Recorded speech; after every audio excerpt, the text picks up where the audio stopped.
If Patton had not moved when he did, the 101st Airborne would not have been captured. They would not have surrendered. They would have been erased. December 1944. The Screaming Eagles were surrounded in the Belgian town of Bastogne. Ammunition was nearly gone. Medical supplies were exhausted. German tanks were tightening the noose from every direction. Adolf Hitler himself had ordered the unit's complete destruction. The weather was brutal. Too brutal for Allied aircraft to fly. No air support, no resupply, no relief force in sight. No one was coming to save them, except one man who refused to accept that outcome. This was the moment Dwight D. Eisenhower realized that George S. Patton might be the only general capable of pulling off what was needed to save the situation. And what Eisenhower said after Patton actually succeeded would echo through history. This is a story of impossible odds, desperate men, and a single phone call that changed everything. 4 days. That was all the 101st Airborne had left. Here is what happened next. December 19th, 1944. Inside the Situation Room, at Supreme Headquarters Allied Expeditionary Force, the air was heavy with silence. That silence was broken only by grim reports delivered in controlled, somber voices. German forces had smashed through American lines in the Ardennes, creating chaos along a nearly 50-mile front. But the most alarming news came from one small town, Bastogne. A place few had heard of a week earlier, was now the most critical position in Europe.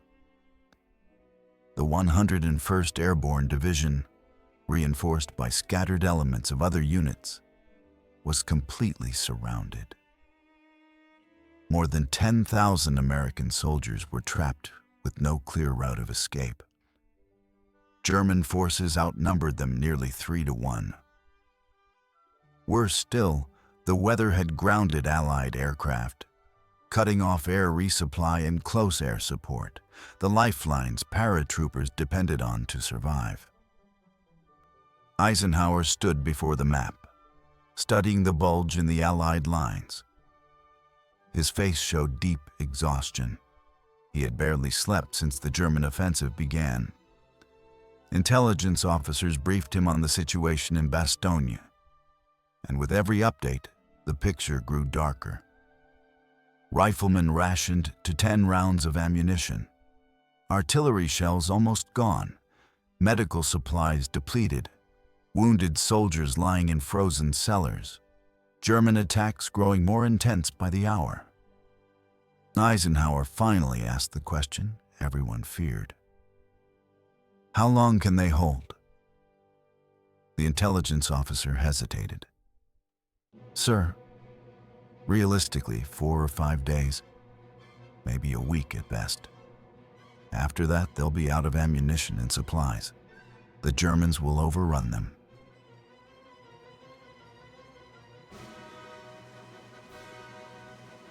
Eisenhower clenched his jaw. The loss of an entire airborne division, America's elite troops, would be a military catastrophe. But the psychological impact would be even worse.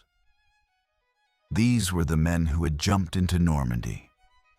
Veterans of Market Garden, living symbols of Allied resolve. If they were annihilated at Bastogne, the blow to morale would be devastating. What options do we have for relief? Eisenhower demanded. The answer was bleak. British forces under Montgomery were holding the northern shoulder but couldn't strike south in time. Other American units were locked in desperate defensive battles. No one was positioned to launch an immediate relief operation. No one except Third Army. And that meant Patton. It always came back to Patton. Eisenhower had spent years managing George S. Patton's brilliance, ego, controversies, and constant insubordination. Their relationship was exhausting. But now, staring at the map and the fate of 10,000 trapped Americans, Eisenhower accepted an uncomfortable truth. Patton might be the only general who could pull this off.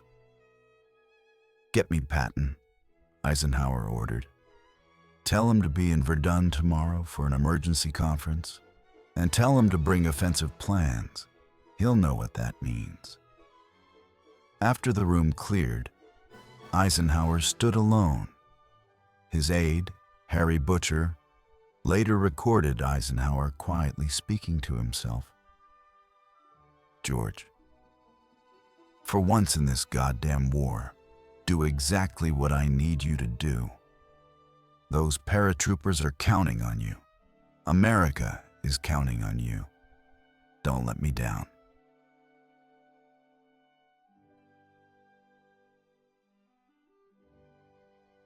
December 19th, 1944. Verdun. The meeting that followed would become legendary. But what's often overlooked is Eisenhower's role, the risk he took, and the weight of the decision he made that day. Eisenhower opened bluntly. The present situation must be viewed as an opportunity, not a disaster. Everyone in the room knew this was the worst crisis since D-Day. He turned to the assembled generals. "Think carefully before answering. How quickly can we mount a relief operation to reach Bastogne?" Most generals began calculating logistics, supply lines, troop movements. Then Patton spoke. "I can attack on the 22nd with 3 divisions. Silence filled the room. To disengage an army, pivot it 90 degrees, march over 100 miles through winter conditions, and attack within 72 hours was something no modern army had ever attempted. Eisenhower locked eyes with Patton. "George, I'm not asking for optimism. I'm asking for reality. 10,000 American lives depend on your answer. If you say you'll be there and you're not, they die. All of them. So I'll ask again. Can you attack on December 22nd? Patton didn't hesitate. "Ike, I already have 3 plans prepared. My staff anticipated this. On the 22nd, 4th Armored attacks north. This isn't a promise, it's a fact." Eisenhower searched Patton's face for bravado. He found none, only certainty. "All right," Eisenhower said. "Relieve Bastogne. You have full operational freedom." Then his voice hardened. "If you fail, your career is over. Completely. Am I clear?" "Crystal clear, sir." After the meeting, Eisenhower turned to his chief of staff. "Do you think he can do it?"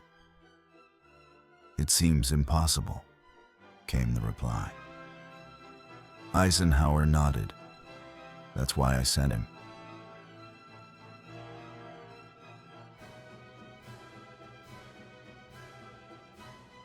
December 20th to 25th, 1944. As Patton's Third Army fought its way north, Eisenhower endured the most agonizing week of his command. Every report from Bastogne was worse than the last. December 21st. German artillery pounded American positions. Casualties mounted. Then came McAuliffe's legendary response to a German surrender demand. Nuts. Eisenhower allowed himself a brief smile. At least their spirit isn't broken. December 22nd. Patton attacked as promised. Progress was slow. Winter weather, fierce resistance and rough terrain took their toll. Bastogne's ammunition was critical. Some units were down to 5 rounds per rifle.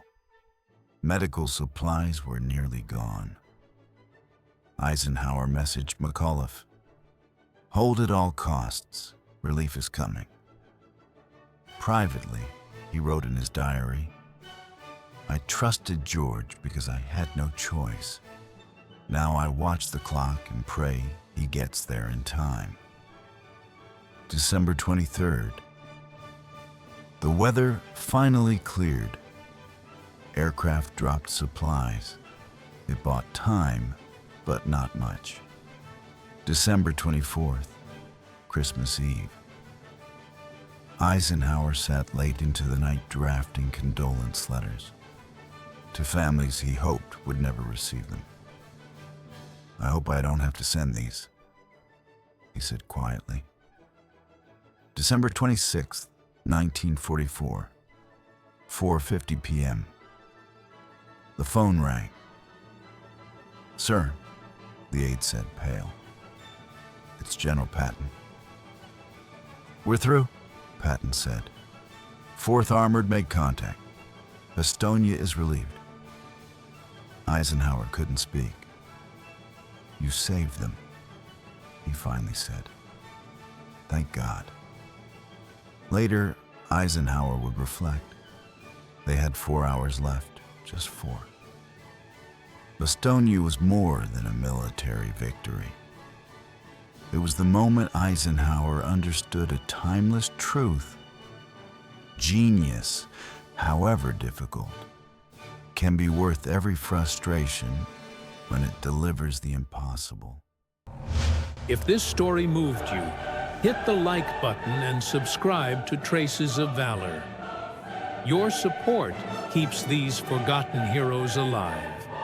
And tell us, what did this story make you feel? Drop your thoughts in the comments below.